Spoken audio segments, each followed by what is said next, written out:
Welcome. Wow, what a time it is. Welcome to the first inaugural episode of The New Scoop. I am so excited to bring y'all this. If you wouldn't mind dropping a follow or subscribe button, it would be greatly appreciated on whatever platform you are listening on. Anyways, it is July 10th, 10:04 p.m.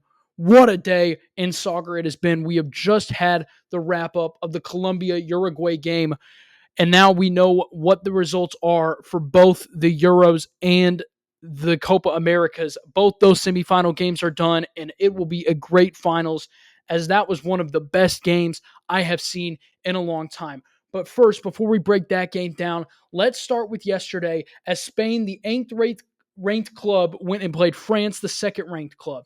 The Spain-France game was a back and forth affair that had little action after the first half. Spain had a 58% possession rate compared to France's 41st, but Spain only had 6 shots on target compared to France's 9 shots. Spain ended up taking the game 2-1.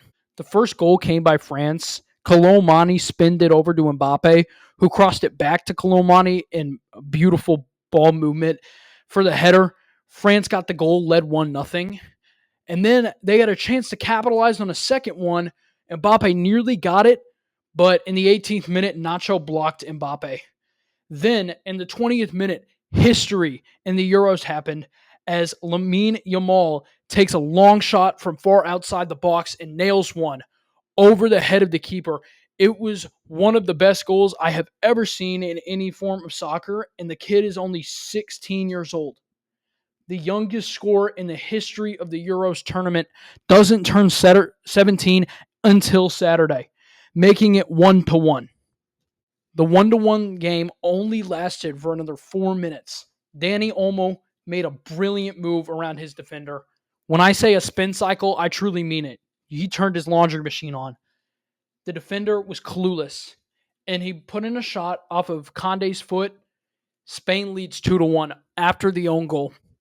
Unbelievable soccer, and there was a scoring drought for the rest of the game. No team even touched that. There were chances. Mbappe had 3 separate chances, but every single one of them was squandered by brilliant defensive plays. Mbappe could not elevate his play to get his team the goal they needed to advance. Very disappointing finish for France, obviously. Mbappe had many chances that were squandered. Unbelievable defense by Spain. They will move on. France, ranked 2nd in the world, will be eliminated from the 2024 Euros. They will have a chance in the World Cup in 2026, and they will bring a great effort. Mbappe is one of the best players in the world still, but it is unbelievable that Lamine Yamal was able to do this. He is such a young player. He is the kid that was bathed by Lionel Messi when he was just a baby. And now he is making a large impact for Spain in these Euros, as he will play England and see if they can beat England, who hasn't won a major championship since 1966 in international play. Let's get to the second July 9th game in soccer. The first game of the Copa America semifinals between Argentina, ranked 1st in the world, trying to defend their Copa America crown in 2026, trying to defend the World Cup crown, versus Canada, the 48th ranked club in the world. The 48th? What a Cinderella run from Canada to even be here. Unbelievable. Argentina dominated possession, 64%. Canada only had 36%. Shots, Argentina dominated, 9 shots to Canada's 2. They both ended with 2 yellow cards. So the same amount of penalties. And for early for Canada, they looked like they were establishing something. They were throwing Argentina off a little bit. I think it's because they were fresh. Jacob Schaffelberg had 2 great chances at the beginning. He soars the first chance over the goal for Canada. He missed their second shot by just that. Lionel Messi put a couple shots wide, but then a first touch by Julian Alvarez puts the first goal in the back of the net for Argentina as they take a 1-0 lead. Let's get to the second July 9th game in soccer. The first game of the Copa America semifinals between Argentina, ranked first in the world, trying to defend their Copa America crown in 2026, trying to defend the World Cup crown, versus Canada, the 48th ranked club in the world. The 48th? What a Cinderella run from Canada to even be here. Unbelievable. Argentina dominated possession 64%. Canada only had 36%. Shots, Argentina dominated. 9 shots to Canada's 2. They both ended with 2 yellow cards. So the same amount of penalties. And for early for Canada, they looked like they were establishing something. They were throwing Argentina off a little bit. I think it's because they were fresh. Jacob Schaffelberg had 2 great chances at the beginning. He soars the first chance over the goal for Canada. He missed their second shot by just that. Lionel Messi put a couple shots wide, but then a first touch by Julian Alvarez puts the first goal in the back of the net for Argentina as they take a 1-0 lead. In the 50th minute, Rodrigo de Paul passes in. It's sent out by Kone, but intercepted by Enzo Fernandez. He shoots it. It's on target. Deflected by Messi for Messi's first goal of these Copa Americas. Argentina takes a 2-0 lead. Never looks back.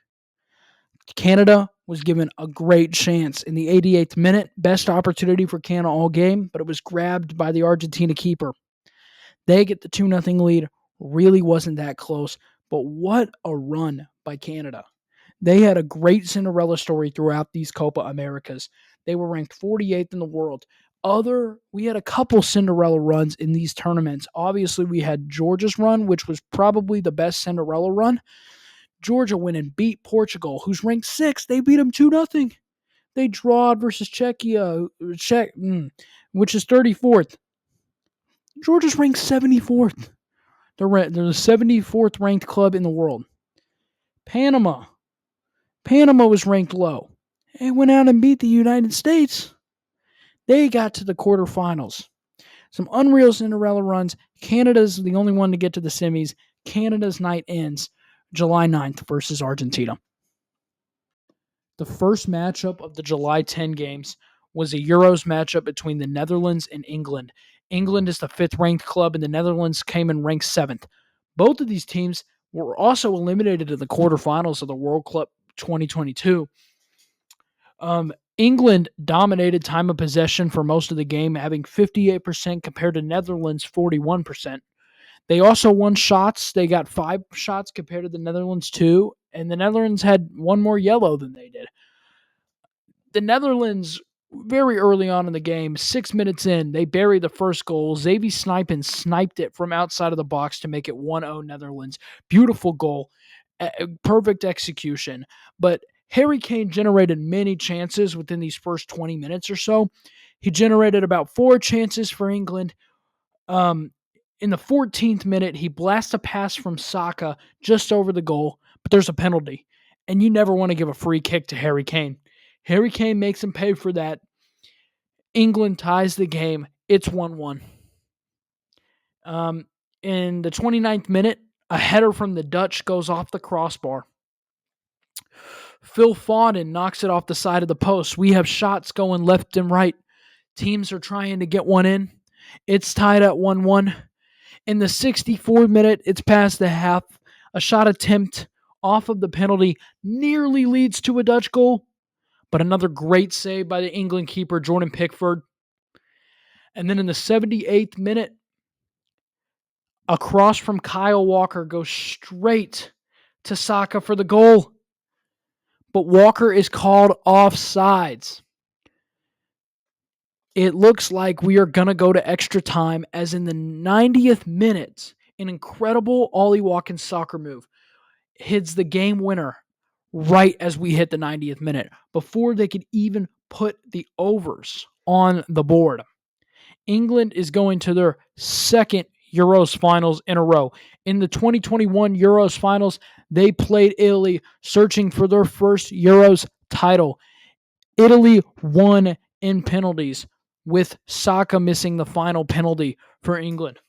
This is so good for Saka and this team to get their confidence back. And they had a lot of haters after that last Euros, and they're winning them all back now. This is amazing. It's a great comeback story, and we'll see if they can win the finals on Sunday. And England search for their second trophy in international tournament history. It's surprising that they only have one of them. You think of England as a dominant force, but they only have that one 1966 World Cup win, and they're searching for their first Euros crown, and they will see if they can get it on Sunday versus Spain. Colombia versus Uruguay was the next matchup we got on the July 10th slate. It was the Copa America semifinal matchup between Colombia and Uruguay. The 13th ranked club versus the 14th ranked club. Uruguay dominated possession, 61%. Colombia only had 38% of that, but surprisingly, Colombia with two more shots. There was only one goal in this game between both teams. Plenty of penalties all around. 5 yellows to Colombia, 3 given to Uruguay. Colombia came into this game 27 straight wins in international play, tying their own record from 1992 to 1994 of the longest win streak in international play by a team of 27 games. In the 13th minute, it is just wide by Luis Diaz off the crossbar. Just wide. In the 16th minute, Colombia's defense breaks down, but the shot from Núñez goes just wide. You'll see this a lot. Núñez, so many missed chances. So many wide shots from both teams. Núñez misses another one wide in the 21st minute. Another one too high in the 27th minute. In the 38th minute, Jefferson Lama receives the corner and heads it in for the opening goal. Colombia's up 1-0. In the 45th minute, Daniel Munoz makes a terrible decision elbowing a Uruguay player. Absolute bonehead mistake. Gets his second yellow card of the day and gets sent away with a red card. Unbelievable, terrible mistake. How can you let your team down like that is what I was thinking at the time. Colombia was holding on to a 1-0 lead, but now Uruguay is playing with a man advantage. Surely they can do something in the second half to get it going.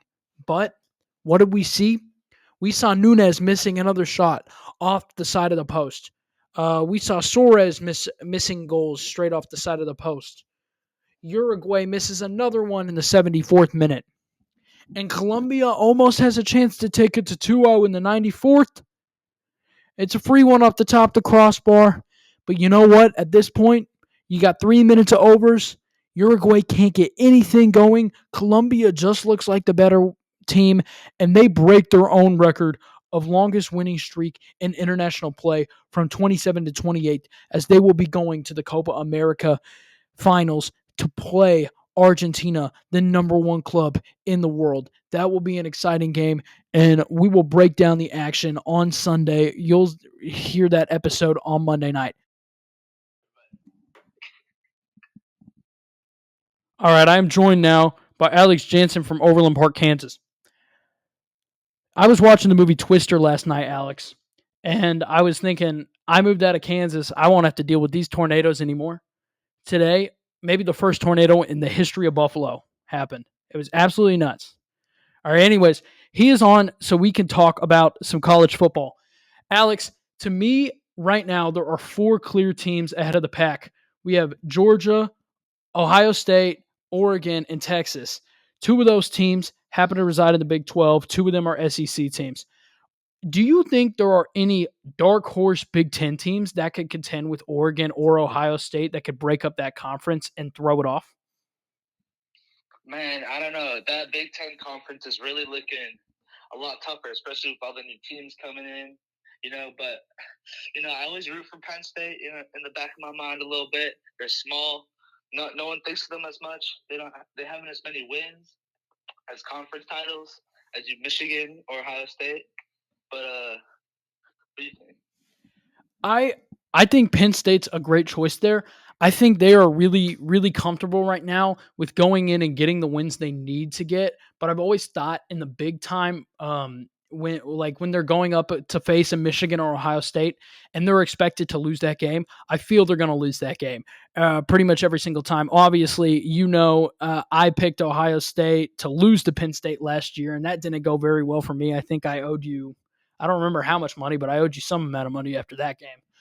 Um, but I do think Penn State is a good choice if they can beat an Ohio State this year. I'm not exactly sure who's on their schedule, but if they can beat one of those teams and sneak into that game, that could be very interesting. And I 100% could totally see them as a team in this 12-team playoff. I also think a possible team could be Wisconsin. They were impressive last year. They impressed me. They have been a good team in recent history, but it's been a little shaky. If they can get to that 10-win area and sneak into that 12-team playoff, they can really make their name known in the Big Ten. And Yeah. yeah, Oh, my fault. Yeah, I would. I could say I could agree with that. They coming in. No one's really watching them. It's hard. They got an easier conference schedule. They come up. Easy win. Eating there. all right. The other dark horse Big Ten team that we both have, we're both a fan of this team. We've seen them play together. We saw them play Northwestern last year at home. The best fans in the business. What about Nebraska? They haven't made a bowl game since 2016 with that 9-4 season. Before that, I don't know if you know this, but they had only missed a bowl game twice since 1968. How do you feel a signing like Dylan Raiola is going to impact this program, especially under the yeah, Under Matt Rule? yeah. I was blanking on the head Dude, coach. no, you're good there, man. I love Nebraska. And let me tell you, I think it's great. I think his presence, especially being a 5-star, the first 5-star they had since 2005, has drawn a lot of attention to Nebraska. Rayola actually threw 2,819 yards at his high school in Budford, Georgia. So I think if he lives up to the hype, I think he's a really good impact for the team. Yeah, and he was originally committed to play at Georgia before switching his commitment to play for his dad's team in Nebraska. I think that was really cool. All right, let me read you the schedule. I'm sure you probably have it memorized by now, but for the people that don't, they start week 1 versus UTEP, play a week 2 game versus Deion Sanders in Colorado. We're not sure what they are yet because I was expecting more from their 4-8 season last year. Then they play Northern Iowa, then Illinois. Then they go on the road to Purdue, then Rutgers, then Indiana, or then at Indiana, and then they go to Ohio State to play the Buckeyes. UCLA at home, at USC, versus Wisconsin at home, and then at Iowa. Now, that schedule to me is very manageable. It is unbelievable that until Ohio State, they only play 2 games on the road. That's the first 7 games of the season. The only 2 road games they have at that point are Purdue and not Purdue and Rutgers, are Purdue and Indiana, who are debatably the bottom feeders of the conference right now. I could legitimately and do believe I could see this team starting at 7-0 and going and playing an undefeated or one-loss Ohio State because they do have the Oregon game before that. That would be a monumental game for that program. They would probably be double-digit dogs, but if they can pull off a win at Ohio State, they have all of the sudden gone through a fluky schedule to start 7-0 to now a powerhouse, potentially probably a top 10 team. They'll probably be ranked up to that point, but not many people will have them even coming close to Ohio State. What do you think about that? I would I'm hoping for 7-0, like you said, that would be great. But knowing Nebraska and how they did last year, we needed one more win and 3 games that were thought were easy, we lost. Maybe 4. So you never know Nebraska, but I will say I'm hoping for a 7-0 lead or a 7-0 schedule. Yeah. Like you were saying last year was incredibly disappointing. The 5-7 season when you really felt like it could have been 8-4, 9-3. Nebraska has really struggled in one score games the last couple of years. They had the greatest, I don't remember if it was 3-9 or 4-8 team, but I'm sure you remember that year. That team felt like they could be in every single game versus every single opponent, and they missed a bowl game by 2 or 3 games. And you were like, wow, how is that even possible?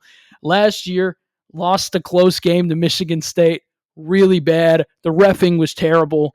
Lost a close game to Iowa that you really felt like you should have won, and missed out on a bowl game entirely. But this year, I'm thinking it's going to be a different tune. I see them starting 7-0. I'll be at that Ohio State game. Obviously, I am afraid they're probably going to drop that one. I do believe they'll bounce back and beat UCLA going 8-1. They should be ranked maybe even top 15 at that point. USC is really a coin flip for me, man. They have a weak defense, but if they figure that out, if Lincoln Riley figures that defense out, they're going to be pretty good this season. Then you got Wisconsin, who I also think that's a 50-50 game, and I think this is the year they beat Iowa. So at least 9-3. Um, I think I could see a possibility of 10-2, but they do have a floor of around 7-5 just based off of the one score games from the previous seasons. I mean, yeah, I would agree with you completely with there. I mean, last year we had a pretty good defense with 13th in points per game allowed and 11th in yards per game allowed. So we had it's not our defense that was the problem. It was our offense. But hopefully with the new quarterback, with new recruits we got, I'm really confident what Nebraska can do. All right, I want to go to Alabama now. They have been a powerhouse in the SEC for a long time. Nick Saban retires after this year. Kind of a shock to some people, a shock to me.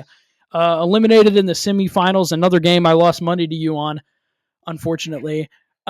We saw Washington, the head coach of Washington, Kalen DeBoer, he left for Alabama, will become the new head coach there. Totally did not see that coming. That was crazy. I didn't at first. You did? And I can't. When I saw that signing, it was unbelievable. I was like, that's a great signing for them. People were hating on it. I could not believe it. That Washington Texas game is another game I lost money to you on.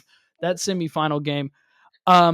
People were really hating on this signing for a little while. People saying, I understand he's following one of the greatest head coaches of all time, but we're acting like Kalen DeBoer didn't do more than Nick Saban did with less last year. That's totally, I could see that, and I think that he'll be pretty good with Alabama, but what people need to expect that is the replacement will not be Saban, or that he won't instantly become as great as Saban will. It takes time, I think that's what people need to, slow down and realize a little bit, but that's just my take. I think fans in Auburn, especially, and other fans of the SEC got maybe a little too excited. They thought Alabama would lose that recruiting edge because now you don't have the South head coach. Now you got a guy coming west. These West guys don't know how to recruit. What? He's a Pac-12 guy.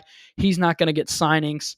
And he has the second best 2025 class, and he is the first best in the SEC for 2025. So he's already proving everyone wrong. He's got in cornerback Dijon Lee, who's the number 21st ranked recruit in the nation, and QB Keelan Russell, who's the number 26th in the nation, coming in 2025. I think that program is right under Georgia for the next 10 years. You're right. It'll take time. I can see them. I have them as my number 5 team right now. They'll be in the playoffs. They could maybe grab some upsets. I don't see it this year, but I could totally see it in 2 or 3 years. What do you think? I don't know. With that, with the bigger playoffs this year, I totally see Alabama still in the playoffs. They didn't lose all their recruits. Not everyone transferred out, but I think they'll still be a significant threat this year. For sure. It's kind of scary that they're saying they're opening this playoff team so that there can be more inclusion when really they're kind of opening the 12-team playoff so as many SEC and Big Ten teams can get in so they can make as much money as they possibly can.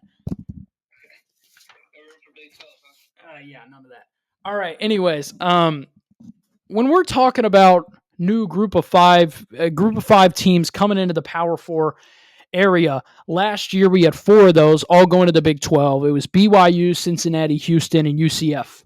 The win totals, the projections last year for those new teams coming into the Big 12 had a total of 21 wins all combined. Actual wins, they had only 18. Wins versus Power 4 that were previously Power 4, Houston had 2 of them, Cincy had 1, UCF had 1, and BYU had 2 of them. 3 of those were Big 10 teams. 1 was ACC, and 1 was Arkansas. They're not really an SEC team right now. Come on.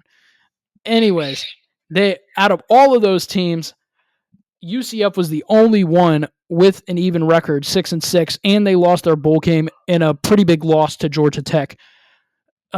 In 2022, those same teams that had the 18 win total from 2023 had 32 wins. 2 of them having 9 wins, UCF going to their conference championship game versus Tulane, and 2 of them having 7 wins and them going 2-2 in bowl games. I think they expected more coming in than what they actually got.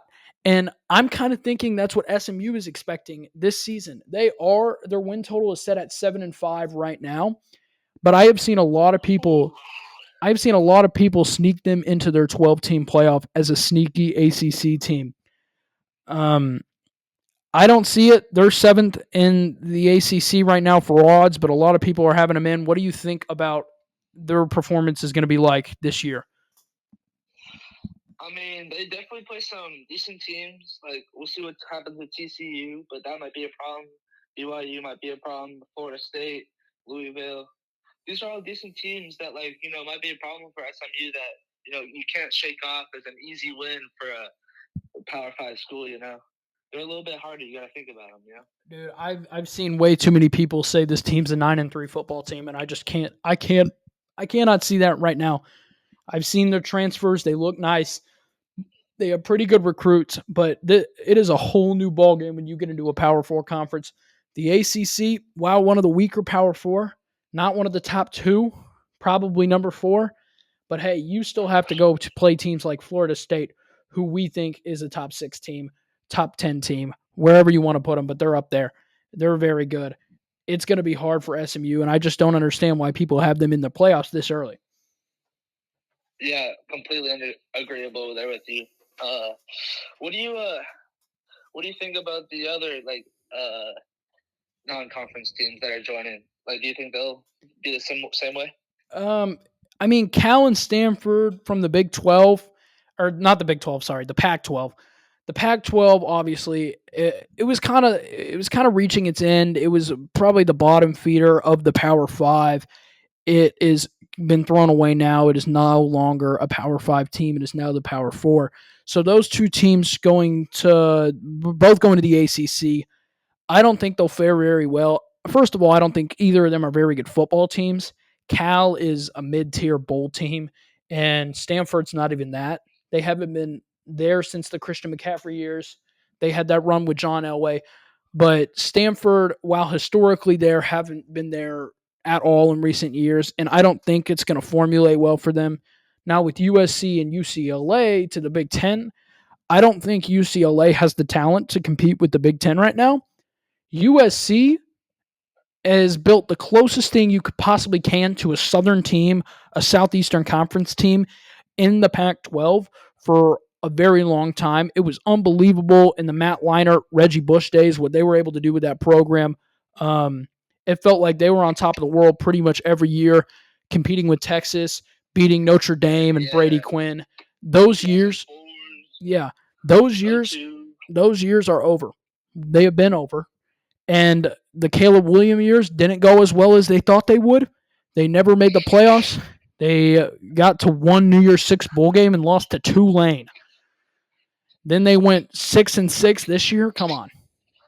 He does in the NFL, huh? Yeah, no, he's going to be phenomenal. He's a great quarterback. He's a great quarterback. He's a fantastic quarterback. Watching tape on Caleb Williams, he looks like one of the better prospects to come out of college football in a very long time. Probably, in my mind, the best the best quarterback prospect since Peyton Manning.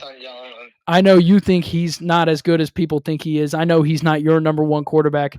I just completely disagree with that take. Just because Lincoln Riley was not able to build a good defense there. But if Lincoln Riley really has to get a good defense this year and not just rely on offense, their quarterback, I forget the name. That's bad. That's bad on my part. The USC quarterback, he looked really good in the Holiday Bowl versus Louisville, and he'll have a tremendous season, I'm sure. That offense is always strong. It's really a question, and only a question of their defense. They already lost recruits on the defense in 2025. They really have to prove something this year, and if they don't, it's not looking good for USC. Lincoln Riley might be done at USC, leaving Oklahoma there with Caleb Williams. It's not looking good. Yeah, we'll see. So, all right. All right. Our final topic right here.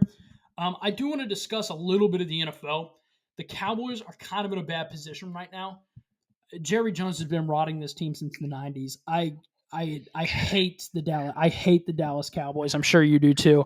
yeah, they're awful. Mike McCarthy, terrible.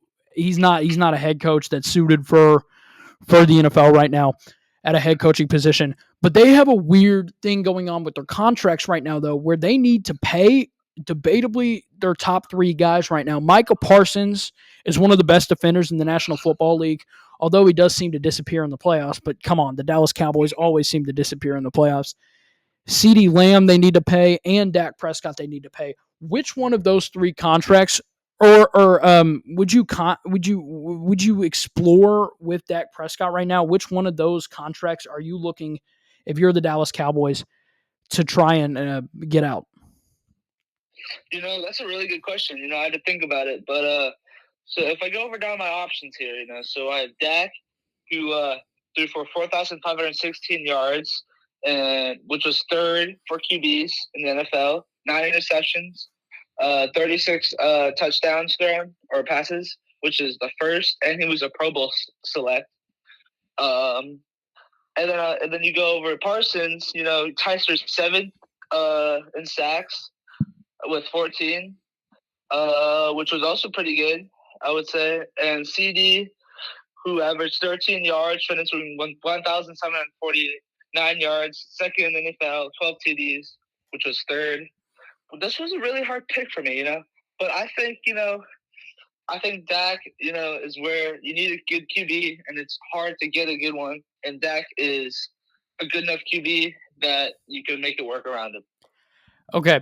I have seen a lot of that. A lot of people saying they need to pay Dak Prescott. I really think if they wanted to get it done, they should have done it earlier.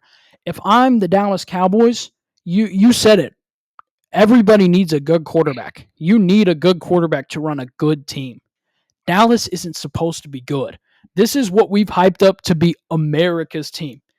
Dak Prescott is not going to get you to or win a Super Bowl. He's just not. They have a good team every year. They beat up on what Chris Broussard would say are tomato cans. And then they cannot play in the big games or beat the big teams. We saw what happened to that 49ers game earlier in the season. We saw what happened in the playoff game versus a Packers team. They were favored it over. Jordan Love proved that, in my mind, he's the better quarterback. Dak Prescott is a good quarterback. He'll always be hanging around that Jared Goff tier of quarterbacks. And most teams would not abandon a Dak Prescott. I think if you're Dallas, you have to. I think CeeDee Lamb and Micah Parsons are both ultra important to sign. If you don't get those guys back, I don't know what you're doing. That's a dumb move. Going into the draft next year, it's not a quarterback-heavy draft. There's Quinn Ewers, Carson Beck, Shedeur Sanders. None of those guys really pop out on the paper. Maybe Carson Beck. I like Jalen Daniels out of Kansas. He's injured. He gets injured a lot, though, and he won't be a first-rounder for sure. But his tape looks like a first-rounder. But there's not a ton they would be able to do with the quarterback right now, so I can see that. But I just can't. I can't re-sign Dak Prescott to some multi-year deal right now. That's fair. But I think that you got to think about Micah and CD. They're both younger guys. They don't have the experience, right? Wouldn't you want more like a not too old, but not too young, a guy who knows it? I think at this point in their careers, it's been 2 to 3 years. You have to be experienced enough. These are the young guys you want to re-sign. Dak Prescott's getting older, and he's not gonna. If this Cowboys team wants to win another championship, I don't think they can re-sign him. Anyways, it's been an incredible discussion, Alex. Thank you for coming on. I'd love to get you back here sometime. Maybe eventually you can just permanently do this thing with me, but it was great speaking to you about these things. All right. Of course. Thank you, Louis, and I appreciate you having me on here.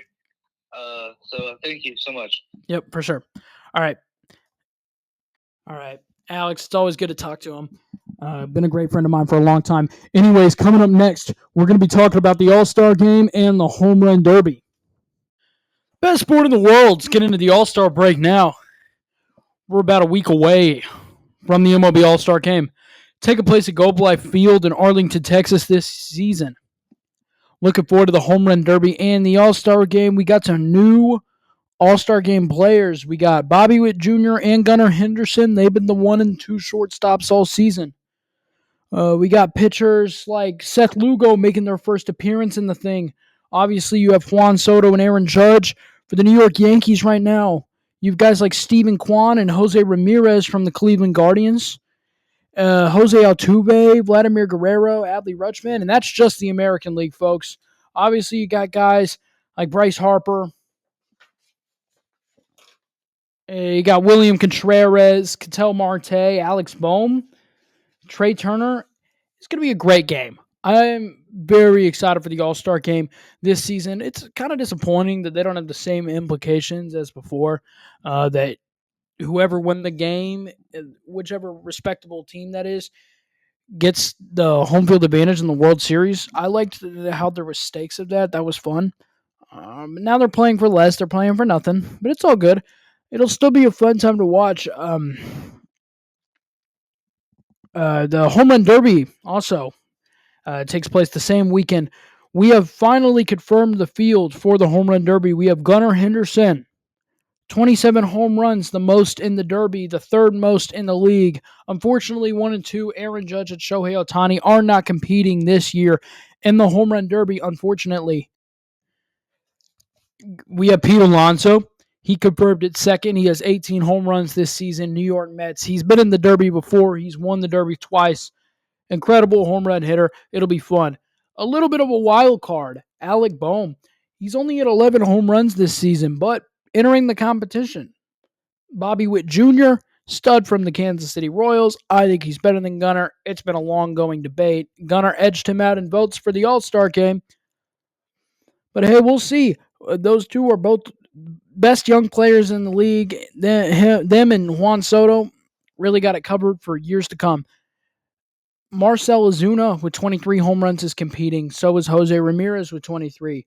Adolis Garcia with 17, and Teoscar Hernandez with 19 is the field.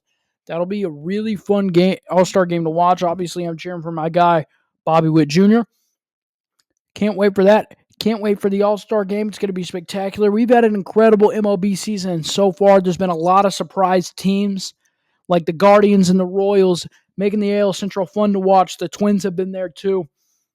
The Yankees have been dominant, except for a bad recent stretch. The Orioles have been the team they were. We've had some disappointing teams like the Rangers and the Astros, but the Astros are coming back up. We've had storylines like the Mets and Grimace throwing at the first pitch, getting them onto a big winning streak.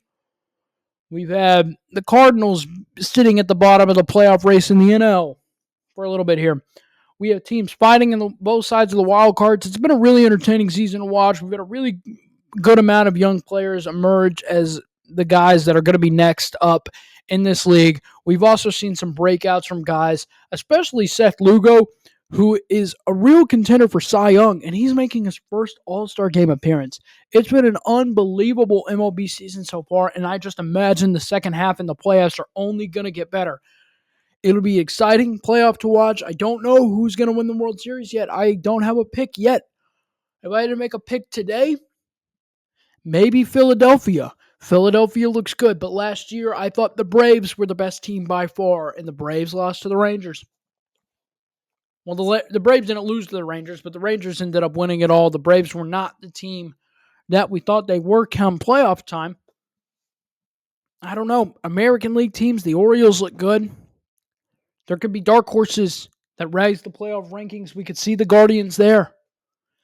It'll be a great time to watch. I cannot wait for the All-Star game. I cannot wait for the second half of the season. It's going to be incredible postseason.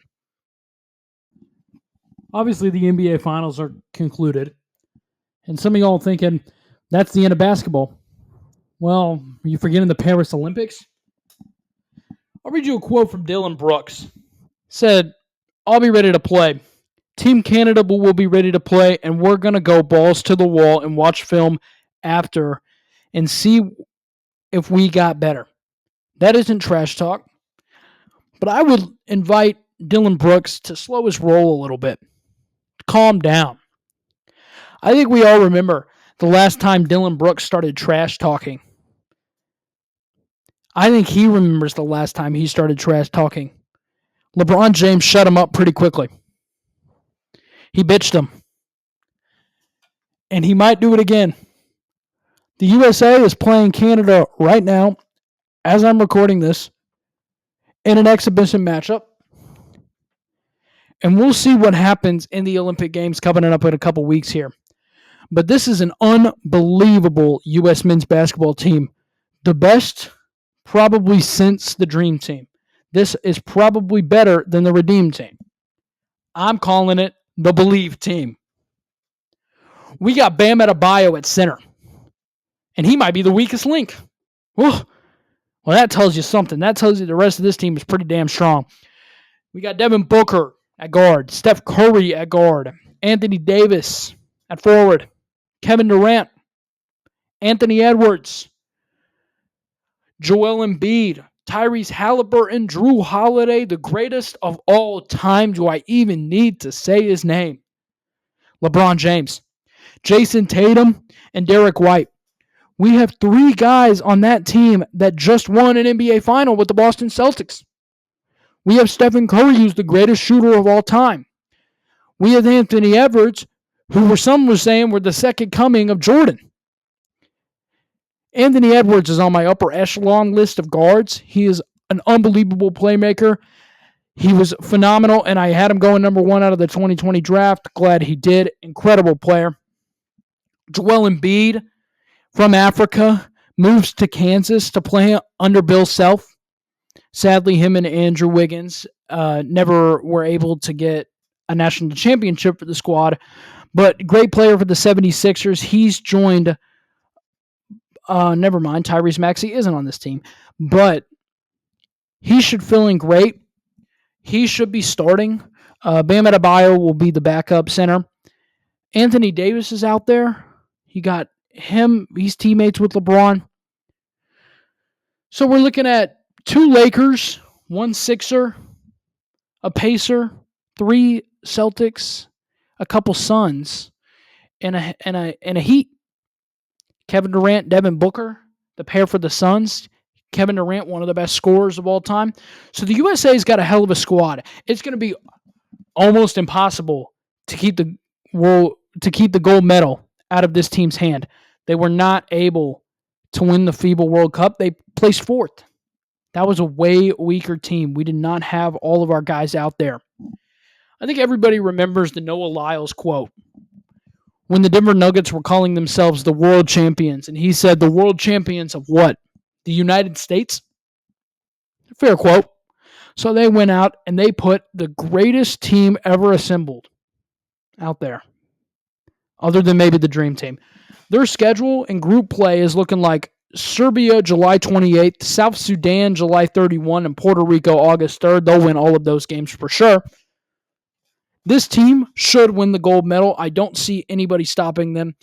I think we could play Canada in the finals, and that will be a very exciting game. Currently, the United States is beating Canada by 6 points. We'll see how the rest of this game tunes out. USA men's basketball looking to capture their first gold medal since the 2017 Olympics. They'll have an unbelievable team with members of that redeemed team now being the veterans on some of this team. All right, this is a perfect time to switch over to USA Soccer, who will also be playing in the Olympics.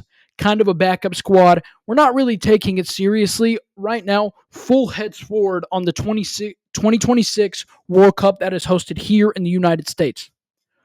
Obviously, they just had a very disappointing Copa America. They were not able to get out of the group with Uruguay, who's a powerhouse, but we were ranked above them, or Panama, who we are better than. That Panama game was infuriating. We have played them 27 times as a nation and only lost 3 times, and that happened to be one of the 3. All we needed was a draw in that game, and we would have moved on in the Copa America. You can blame it on a terrible red card that was taken, and believe me, that was infuriating. It was an awful red card. You should not be taking that in that moment, because you really costed your team that game, and I do believe we would have beaten Panama, but for what? This team skill-wise isn't there. It's infuriating because you know they can be. This is supposed to be the golden generation, and they haven't proven anything. It drives me crazy. I think it's Nike. I keep seeing this Nike ad with Christian Pulisic saying, this is the golden generation. We need to prove it. And they went out and didn't prove it. You'll have a chance to prove it in 2026.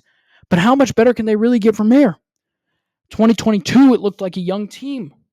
It wasn't the best performance we could have given out there. We shouldn't have drawed the game to Wales. We should have just straight up won it. The draw versus England was good. We escaped the group. Obviously, we lost to the Netherlands in the quarterfinal, or not the quarterfinal, but the first round of the knockouts. And I was okay with that because it was a young squad, and you thought they're going to be way improved by the 2024 Copa Americas hosted in the United States, and they weren't. They had a worse performance. They came out there and they shit the bed. It was bad. Berhalter has been fired, and we will look for his replacement now. We need a good hire here because this is unreal. And you can blame it on the refs all you want, but in reality, no matter even if the USA got out of the group stage there, what were they winning? They weren't winning the Copas. I had semifinal expectations coming into it. And after that first game versus Bolivia, the 2-0 win versus Bolivia, I was thinking, I was kind of tricking myself. I was saying, I shouldn't be worried. No, you should have. A 2-0 loss versus a team you debatably should have won by 4 or 5 goals. Okay. Going into Panama, I have all the confidence in the world. Looked good early. We score first after the red card. And we lost. We allowed 2 goals. One coming in the later minutes. We had to kill 14 more minutes, man. And we would have drawn, and we would have moved on to the group stage, but it's not what happened. And so we need a stronger team. We need to come out here better. We need to come out here healthy. We need to come out here experienced, because there's no crazy moves we can make within the team. It's got to be with the head coach. The guy cannot play friends with the team. He has to motivate. Berhalter I respect the guy for getting us to league finals and winning that Gold Cup. Good for him. That was great. I'm happy. I'm thanking him for what he did, but it was time for a move on. He was letting the guys know in the Uruguay game. This infuriated me. He let the guys know in the 66th minute. Bolivia just scored versus Panama. It's kind of implying that they can take their foot off the gas now. It's different if you tell them that in the 90th minute to try to lower some of that aggressiveness so that your guys don't accidentally allow a goal. But telling them that there is terrible. You know what happens? Matt Turner allows a goal. Uruguay up 2-1. Panama then wins the game 3-1, so one of them mattered anyways. Not up 2-1. Uruguay scored that first goal. That was 1-0. I'm sorry. Uruguay wins that game, and it was unbelievable. I just couldn't believe it. The U.S. has to go out and have a great 2026. That will really be the test. Can this team become one of the great teams? Or will they keep being this borderline USA team for the rest? There's been an Obama sighting at the United States versus Canada basketball game. Just thought I'd say that. It's pretty cool. Anyways, in the NBA, there isn't a lot of talk over the 55th overall pick in the draft normally. That's in the second round. It's in the late second round. It's pretty much Mr. Irrelevant in football. Not going to pan out. But this year, the 55th overall pick in the draft happened to be Bronny James, who is the son of the greatest player of all time, LeBron James. Many people were still saying this was too high. He shouldn't have even been drafted. I understand the man barely played in college and didn't play very well in college. But he shot well at the combine. He went 19 for 26. And yes, it is completely fair to say he was drafted because of his father. But think about it this way. Let me bring this to your attention, though. Don't you think it would be better to please your star player that brought you a ring than to draft some guy that's barely going to make the roster anyways? If I'm LeBron James and my team is sitting at 55 and doesn't draft my son and hops over him, I feel betrayed enough to go, well, I'm getting out of town then. I'm going to that team. I brought you a ring and you didn't draft my son. So that's a big reason why they drafted him, to lock up LeBron James in my mind. The second thing is, this is a growing team. This team is growing. It's a brand new head coach in JJ Redick. Why not get your star player's son, see if he can try to develop him a little bit, rather than getting some guy that's probably not going to get developed at all? Bronny has played 2 Summer League games so far. He missed the second Lakers Summer League game, but he's played the first one, and he played the most recent one that happened today. In the first game, 2 for 9 shooting, 0 for 3 from the field. He had 2 rebounds, 2 assists, and 1 beautiful play on a steal and some amazing ball movement. I'm glad he knew what to do there. That was great. That was a LeBron-type play. He ended the game on a minus 15. That is not good. This most recent game, there was definitely some improvements. The highlights for the game, sadly, were the guy getting his ankles broken, because that's how the media is going to do him right now. Because he's LeBron's son, that's how the media is going to do him probably forever, just like they did LeBron. But today, he went 1 for 3 with 3 points. 1 for 3 doesn't look so good, but I mean, he had 5 rebounds for a guard, only 2 turnovers, 3 blocks for a guard, 2 steals, and 3 assists at a +6. That's definitely an improvement. His teammate Dalton Knecht, who I also think is a phenomenal player, I think that was a steal and a half for a draft pick. He put up 20 points tonight. I believe he went 8 for 17 from the field. Definitely better than his first Summer League game. I think those are 2 pretty good draft picks. I'm not saying Bronny's going to be the player his dad's going to be. He's not. Most likely, he is not going to be that kind of guy. But he could definitely turn into a role player. Looking at these numbers, when he isn't trying to shoot the ball like crazy, when he isn't taking 9 shots, he took a third of those, and he shot better with it. And he dished it around to his teammates, and he was a rebounder. He was a facilitator. That's the kind of basketball he should be playing right now. And I think if he continues to do that, he'll improve. I think he's getting way too much hate. There's way too many critics. He's just a 55th pick in the draft. There shouldn't be this much drama over him.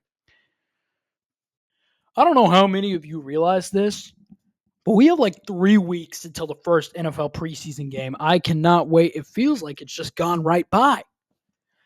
We're going to get the Texans versus the Bears, which is going to be a sneaky good game. I'd like to see Caleb Williams perform. This is going to be a phenomenal season, as it was last year. If I had to make a Super Bowl pick right now, I would go Chiefs and Packers to play in the big game. Packers? They're one of my dark horse teams. That's what this next segment is about. I'm going to give you some of my dark horse teams. The Packers were a phenomenal team last season, but they were not able to get over the 49ers. Looked like they were going to. Didn't get over the 49ers. Looked like the 49ers were going to lose to the Lions. And the 49ers won again before losing to the Chiefs in the Super Bowl. The Packers are my team right now in the NFC. because I believe Jordan Love is going to elevate to the level of a top 5 quarterback or so. Them and the Philadelphia Eagles, who had a really bad second half of the season, near the second half of the season, it seemed like that secondary had turned into a bottom feeder. That was a terrible secondary. Their draft was incredible. How do you let these guys do it again? Their drafts have been phenomenal. The GMs of the Philadelphia Eagles are actually unbelievable. Because last year, when they were able to get Nolan Smith and Jalen Carter in the same draft out of Georgia, I thought it was over. And now they're doing it again.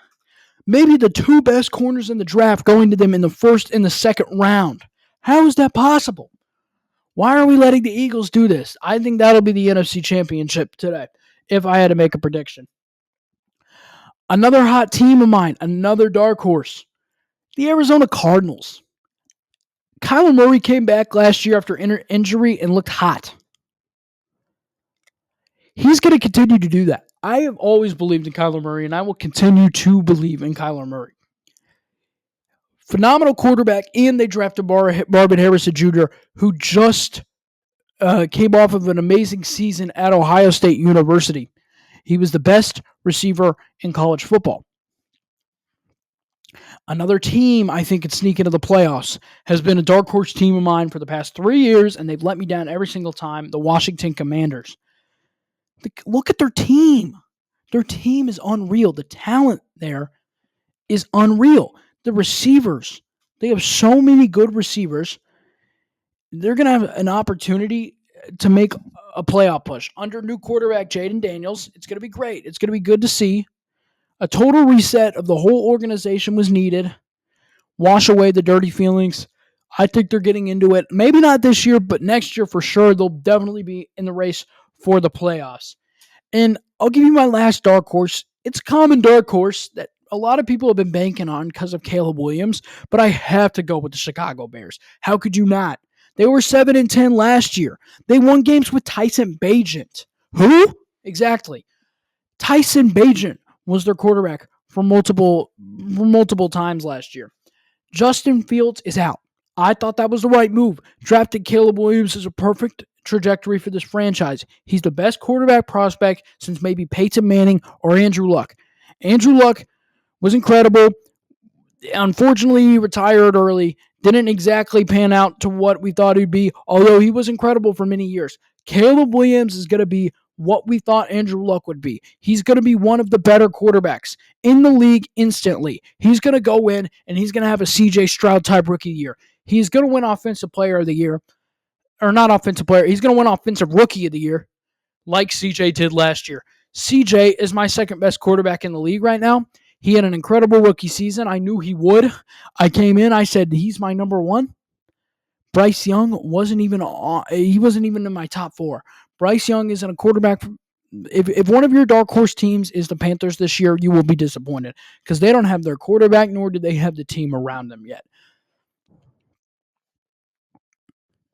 I think the Bears, with the receiving core they have right now with Keenan Allen and all them and DJ Moore, plus the addition of Caleb Williams, is going to make them a playoff team for sure. They are in a really tough division. They will be third in the NFC North, which not too long ago was looked at as a bad division. Even at the beginning of last year was kind of looked at as a terrible division, with maybe only Minnesota and Detroit being able to get to the playoffs. And I think Detroit overperformed getting to the NFC Championship, and they should have won it. They had a second half choke, but they should have won it really. And then, so that'll be a great division this year. It'll be great to see how it folds out. Right now, I'd have Packers 1, Lions 2, Bears 3. All right, next up, we're going to get to a fun topic here. We're going to discuss the top 5 most overrated and underrated teams. All right, let's get into a fun segment here. I'm going to talk about my plans for the 2024 college football season. Last year, I was able to get to 4 games. 3, it's going to be a little different this year. Move states, Kansas to New York. It's going to be different. There's a lot of new teams around me that I will be able to get to. There were some fun times in Kansas, though. Last year, we saw Missouri State versus Kansas week 1. We saw Nebraska versus Northwestern at Lincoln. We saw Oklahoma versus Kansas, which was the best game I have ever watched in person. Unbelievable time, unbelievable day. Big noon kickoff. I predicted the win. We got the win. Rushed the field. What a day. And then I believe, Texas Tech at Kansas. What a heartbreaking loss. I was 3-0 as the home team going into that game, and then we lost that, which I thought was an automatic W. But, not all of them are winners. So, this next year, what's the schedule looking like? Well, I'm 20 minutes away from the University of Buffalo. It's MAC. It's MAC football. MAC action. It's not exciting. But I'm still gonna go to a couple. Those games are like $15, dude. It's like $100 for season tickets. I'm gonna go to like 2 or 3 of those games because why not? The plans are to go to Nebraska or not Nebraska. The plans are go to Ohio State University for the Nebraska versus Ohio State game. We're going to go to Syracuse for the Syracuse-Miami game the last week of the season. And we're planning on going to West Virginia for the West Virginia versus Kansas game, which should be exciting. I'm thinking about adding a couple more teams to those lists, but those are pretty much the ones that are confirmed, just having to work out logistics. I'm thinking about maybe trying to get tickets to the Penn State Whiteout game, which would be very difficult, or maybe even the Ohio State-Michigan game, which would also be very difficult. But if not, I'd love to go to Ann Arbor or Penn State or maybe Pittsburgh even. I'd love to go see Michigan State. There's a lot of teams within the 5-hour range of where I'm settled at. And I'd love to see a lot of great teams this year. College football is a fantastic sport. Love watching those games. It'll be a great season. And those are the places I'm thinking on traveling. All right. That's where the show is going to end today. I thank you so much for listening. If it was a little sloppy, I can understand. It's the first podcast. It's only going to get better from here. Sports media has been a dream of mine for a very long time now, and we are starting it off hot. It's a career that I am planning on going into, and I'm going to be there for a while. I'm going to make my mark. So it would help if you followed and kept listening, if you enjoyed. If you didn't enjoy, check us out in a couple months. I'm sure it'll be a lot better then. Thank you so much, and have a fantastic rest of your day.